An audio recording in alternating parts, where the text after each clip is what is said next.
Hello, and thanks for tuning in to my weekly video devotion for the week of October the 7th. I read today from the book of the prophet Micah, the 6th chapter, verses 6 through 8. With what shall I come before the Lord and bow myself before God on high? Shall I come before him with burnt offerings, with calves a year old? Will the Lord be pleased with thousands of rams, with 10,000 rivers of oil? Shall I give my firstborn for my transgression, the fruit of my body for the sin of my soul? He has told you, O mortal, what is good. And what does the Lord require of you, but to do justice, and to love kindness, to walk humbly with your God? The word of the Lord. I referenced Micah 6:8 on my sermon on Sunday, and I thought this would be a good opportunity to explore this key verse in the Hebrew Scriptures in a bit more depth. The parable of Jesus we explored on Sunday was about a landowner who leased his vineyard to tenants. And when the landowner sent his servants to collect the produce, his share of the produce at the end of the season, they killed one, they stoned one, and they beat another. Later, the landowner sends more servants, thinking, well, maybe there was just a misunderstanding, but they treat them exactly the same way. Finally, the landowner sends his son, and they still kill even the son. Jesus asked religious leaders, so what will the landowner do when he comes to them? And they replied, he will put those miserable wretches to death and lease the vineyard to other tenants who will give them the produce in due season. The wicked tenants withheld the fruit from the landowner. Jesus is condemning the religious leaders for failing to produce the fruits of the kingdom. I believe Micah 6, verse 8, is a good short list of the types of fruit that God wants his followers to produce.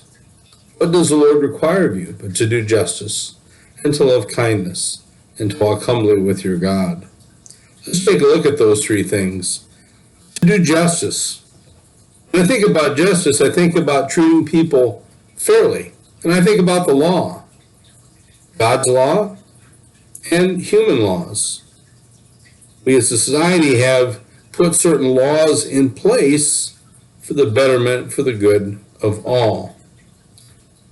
But do we spend as much time thinking about how we're treating others as we spend lamenting the ways that we may be treating other people, that we're treated unfairly by others?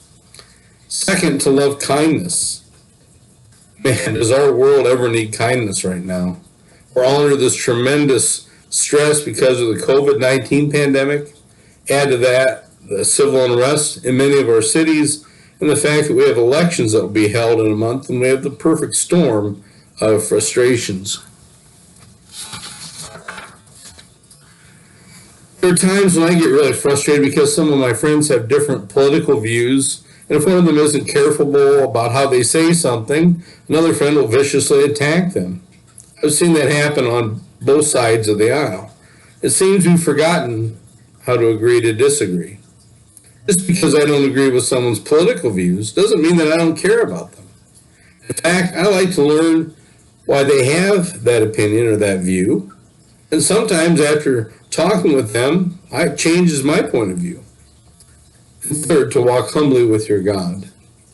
Walking humbly with God begins by this confession, acknowledging that God knows more than you do, that God cares enough about you, trusting in that God cares enough about you to want what is best for you.